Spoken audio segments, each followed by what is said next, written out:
Welcome back, everybody. Time in the WHIP studios is 11:16. The Eagles have their 23rd head coach in team history. He was introduced on Monday, and that was Doug Peterson. And a man that played with Doug Peterson back in his days with the Philadelphia Eagles is Sean Landeta, the two-time Super Bowl champion, joins us right now, the former Eagle and Giant. Sean, it's Zach and Mike. You know us. Thanks for a few minutes, and how are you? I'm doing well. Thanks for having me, guys. Well, thank you for coming on. So you were with Doug Peterson for a year, like I just mentioned. Tell me everything you need to know, both on and off the field, about Doug Peterson. Well, Doug's a wonderful guy. We were first teammates together in Green Bay in 1998. And then when Andy Reid was hired in Philadelphia, we were both signed to come and play in Philly. So, Doug's a terrific person. He's a quarterback for a number of years in the NFL, probably 13 years, and was around a lot of winning football. He was in Miami with Dan Marino and Don Shula. He was in Green Bay with Brett Favre and Mike Holmgren, and certainly his years around Andy Reid as an offensive coordinator and a coach. And hopefully he'll bring some stability here. Hopefully he'll bring here what Andy kind of did, and obviously, hopefully they'll go a little bit further. But Doug Peterson's a great person. He has great passion, and I really wish him the best. Really, with the Eagles right now, they need a big-time leader, someone that is the clear voice in that locker room. And with Chip Kelly, I don't think he was the best people person, clearly, as we've seen some of the reactions since Chip has been let go and is now with San Francisco. They really need a leader of men. Since you know him as a player, how do you think his leadership skills are, and how do they translate into being a head coach? Well, we'll see. I mean, certainly, when you're a quarterback, whether you're a starter or a backup, you have to be a leader of some kind. And, obviously being a new coach, everybody in that locker room is going to take note because, everybody realizes, hey, this guy doesn't really know me, and I've got to prove, that I belong here. And, Doug's coming into a situation that's pretty good. I mean, this Eagles team was 10-6, 10-6, and 7-9 the last 3 years. So he's taken over a pretty good football team. And again, it'll be interesting to see, the stamp he puts on this team, and, hopefully they can get back to those double-digit wins. I'll be honest with you, Sean. I'm really not that excited about this hire, and we'll see come September how it translates to wins and losses. But I'm not really mad at Doug Peterson and his background. It really is the way the Eagles went about this search, because they fired Chip Kelly, and I thought he had to go. And Chip Kelly, he clearly lost the locker room a week before the final game of the season. They said this was going to be such an exhaustive process, and they were going to do so much of their due diligence, and they never even interviewed a defensive-minded candidate. Howie Roseman still has an ample amount of power here in Philadelphia. Do you think the Eagles did their due diligence in this search? I do. I mean, certainly they understand how important it is to be a head coach, and certainly your head coach has to be, everything you want in a coach. Now, quite often you're not able to get who you want because there's other jobs there, but they interviewed a number of people, and I'm sure they kicked around a lot of other people, that they thought they could interview. But hopefully Doug Peterson will be like Andy Reid. When they hired Andy, I don't think he was at the top of their list, but he kind of impressed them so much that they realized, hey, we need to hire this guy. And, let's hope Doug did the same thing, that came in and the way he presented himself and the things he said was enough to make them hire him as a head coach. I know, as you said, that a lot of Eagle fans don't seem to be excited about it, but let's see what happens this fall. We're talking to Doug Peterson's teammate back in the late 90s, and that's Sean Landeta. Going back to the search for a coach, Philadelphia continues to hire offensive-minded coaches. Do you think that's the right idea, or you think they're just trying to get someone who's good in the locker room? Well, I think they're trying to get the coach they think is the absolute best fit for their team. I mean, I don't really think that they're not hiring a defensive-minded coach on purpose. I just think they have criteria of what they're looking for in a head coach, and whoever fits that the best, no matter which side of the ball he's on, they're going to hire. So certainly, with the Eagles' defensive problems, you would think they would go defensive-minded head coach, but, we'll see what happens. You played for your fair share of teams and also played under your fair share of coaches. If you had to draw one comparison to who you think Doug Peterson will be the most like, whether it's one of your previous coaches or a current coach in the NFL, who would you draw that comparison to? That's a good question. I'd have to think about that, because, Doug as a head coach could be different than Doug as the player. Obviously he's learned being an assistant and obviously is different than playing coaching. But, let's hope that he's similar to Andy Reid in that he's very steady and methodical and does things right. And, certainly, as you said, a head coach has to have some authority and have some vigor, if you will, in the way he handles things. So he's going to have to put his own stamp on it and, be who he is. You mentioned that Doug the player and Doug the coach might be slightly different. Obviously, you know Doug the player better. In a couple of words, how would you describe Doug the player? Well, a great teammate, very conscientious, very prepared, all business. Understood what his role was when he was a backup, understood his role when he was a starter, kind of taking the bullets until Donovan was ready to play.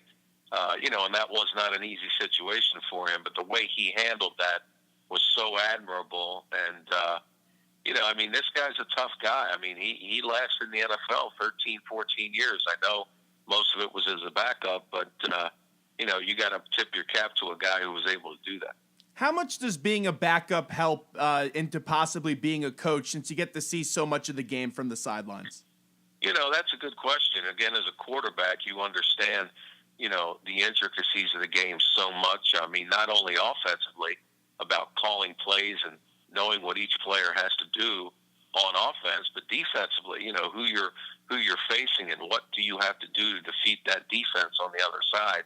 And as I said, all those years in the league, as a quarterback, and again, being with some of the top people that have ever coached and played in this game is going to have to help him as he embarks on his head coaching career. We're talking to Sean Landeta, and Sean, you know this. Everyone's going to compare him to Andy Reid because he comes from his tutelage. How does Doug Peterson try to create his own spin on this Eagles team so everyone doesn't think of Andy Reid when they think of Doug Peterson? Well, certainly a lot of people are going to think that he's going to be very similar to Andy, but, everyone's different, and I think Doug said in his press conference that, Andy said, be yourself. Everyone's different. He's got to be who he is, and I think, as I said, him being around Holmgren and Don Shula and Andy, he's also been around a few other head coaches, but there's no question that he'll take what he felt was the best of all of them, but in the end, he's got to be himself.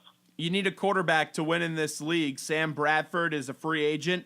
He called him a top-notch quarterback. That was Doug Peterson called Sam Bradford that in his press conference, but would not commit if he's going to bring Sam back. If you were the Eagles head coach, would you bring Sam Bradford back?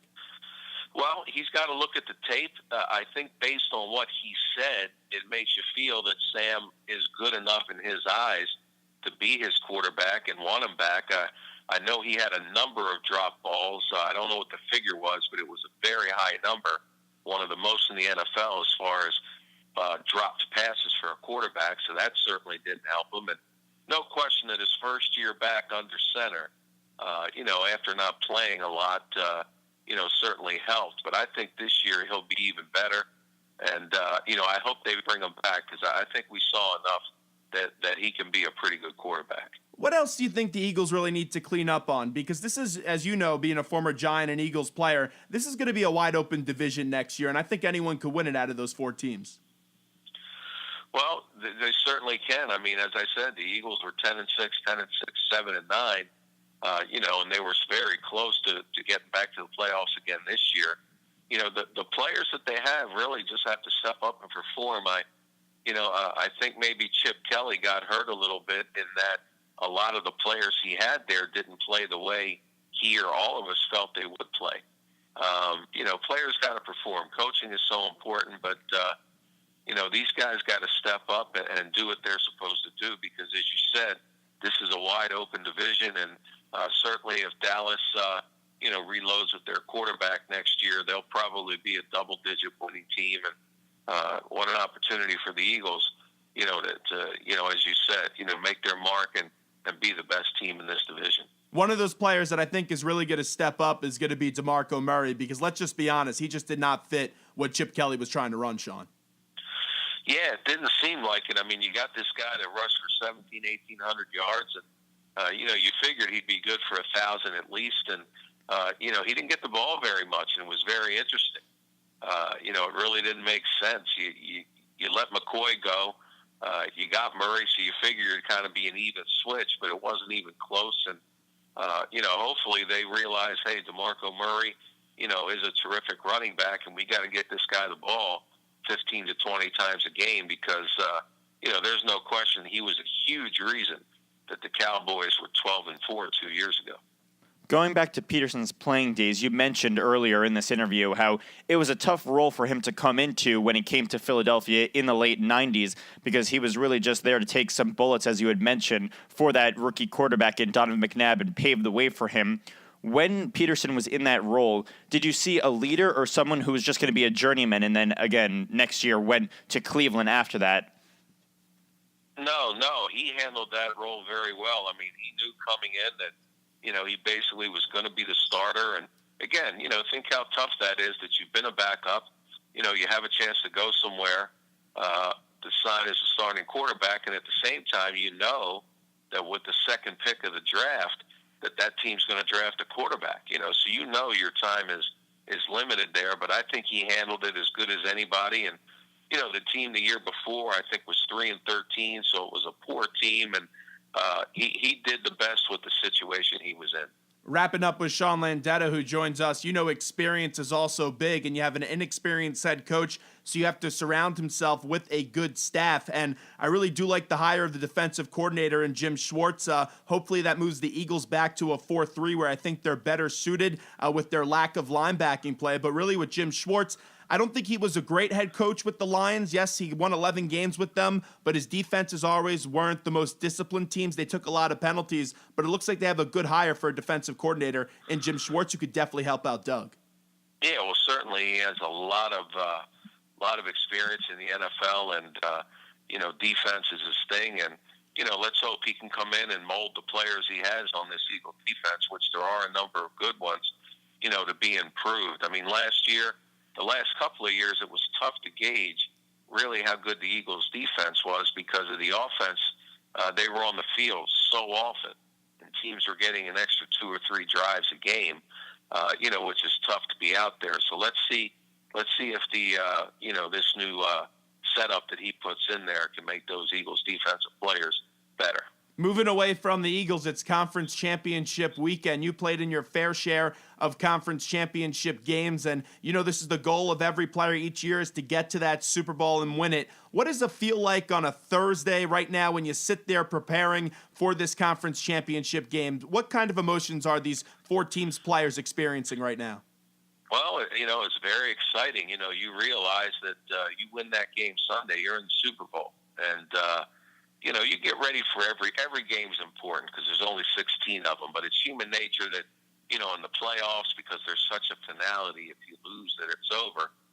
If possible, you try to prepare even more. And, after all that's said and done, you have to go out there and do what you would always do. I don't think you can make the game bigger than it is. Don't put extra pressure on yourself because it's this game of a magnitude, but go out and do what you've always done and take the pressure off yourself. And usually I think that helps you have your best game. You have Brady Manning 17 this weekend, and then in the NFC side, the later game, you have the Carolina Panthers going up against the Arizona Cardinals. And Sean Landeta's predictions that are always usually right. Who goes to the Super Bowl? Well, I'm usually not always right. I was trying to be benevolent there, Sean. No, I understand. Yeah, in these games, anybody can win because they're the top 4 teams. If you ask me right now, I would pick New England and Carolina. Certainly the teams they're playing could win very easily, but as we sit here right now, I think New England and Carolina, right at this moment, probably are playing a little better. Again, that doesn't guarantee they win, but they would be my picks. Sean, we appreciate the time as always. Thanks for your insight. Great talking to you guys. Thanks for having me. Thanks so much. There's Sean Landeta joining us on the hotline, WHIP Radio in Philadelphia.